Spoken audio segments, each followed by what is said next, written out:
Who do we have here? My name is Casey Ruth Little. Write my name 3 times in your messy penmanship. I wanna see what it looks like. Does it feel the same? Does it light me up? Does it drive me insane? 'Cause When did you find your passion for music, and when did you start singing? I first discovered music when I was in elementary school, and all my friends were doing the school musical, and so I figured I would do it too.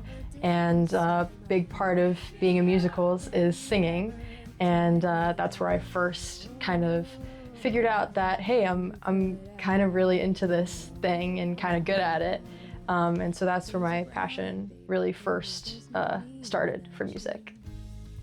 When I was 6 years old, after Cameron was born, I needed something to do while they were taking care of Cam, and they also just, my parents wanted me to feel special, and so they put me into piano lessons.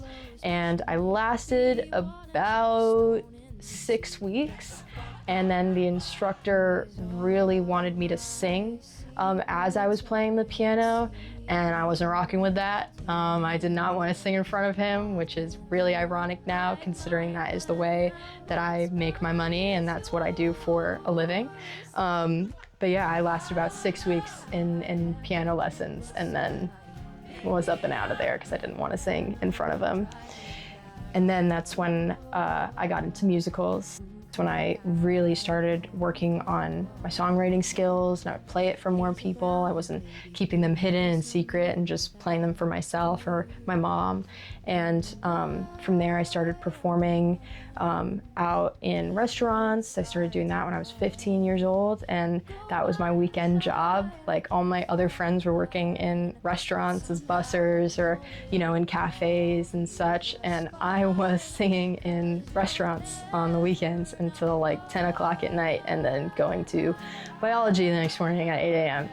And so that was a really, really great learning experience for me, and getting into the flow and getting really comfortable with performing for all different kinds of audiences. Because, sometimes it would be a super rowdy restaurant and they're not really paying attention to you. You're in the corner just doing your thing.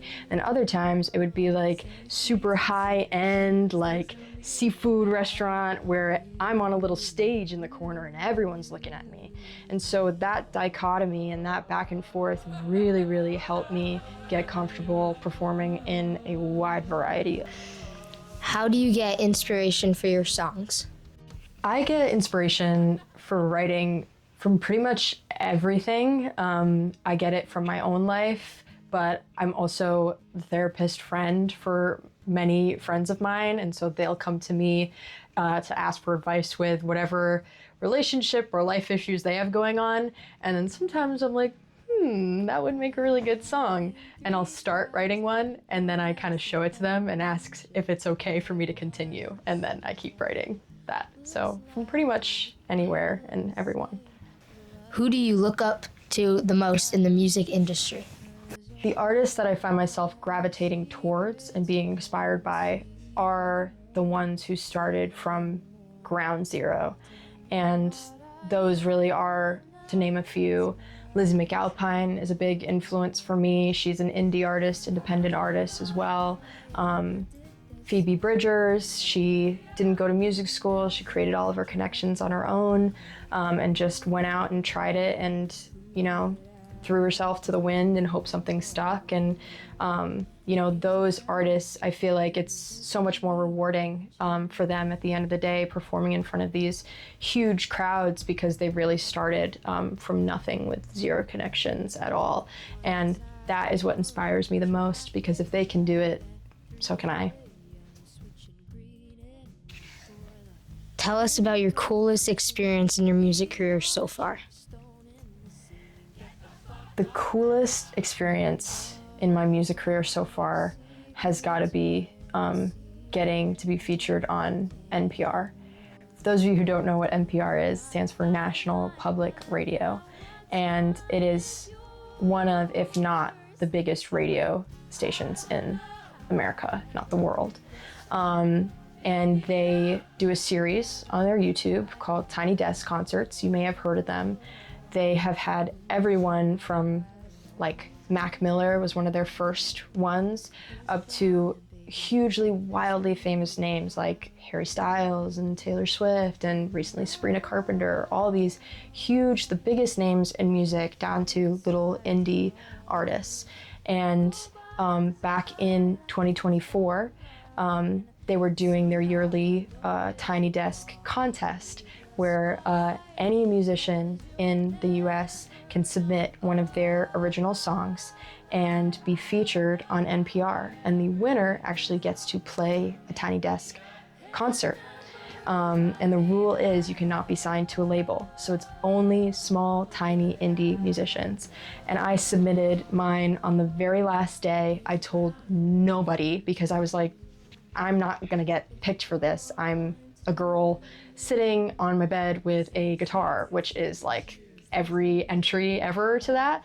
And so I submitted it, didn't think about it, and then about a month later, I was driving home from a babysitting job at about 10 o'clock at night, and I almost crashed my car because I saw an email come through from National Public Radio.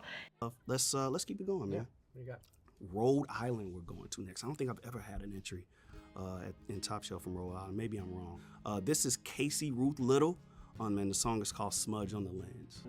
Nice. That's good. Yeah, great voice. Interesting progression on the guitar, the chord progression. Yeah, the way she bends like the melody a little bit and stretches the word. I just thought it was great. I think her songwriting is like, how many ways can we say like, I don't feel seen and heard? And like, you take this and just like, oh yeah, a smudge on the lens is just like dedicated to people who like feel like everything is moving so fast and they're barely moving.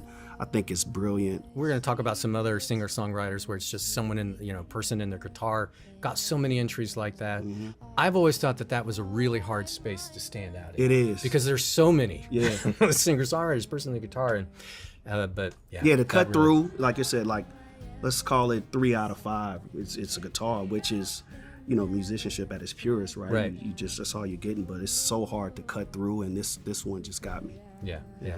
That moment, seeing the creator of Tiny Desk and seeing the guy that chooses who gets to go on NPR's Tiny Desk, applaud my work and my song and call my songwriting brilliant, like crazy. Definitely the coolest moment thus far in my music career. Were there any setbacks during this music journey? Ooh. When I was a senior in high school, you start applying to college, obviously, and I had to make a choice on if I was going to go to school for more of a standard, realistic career or take the music path.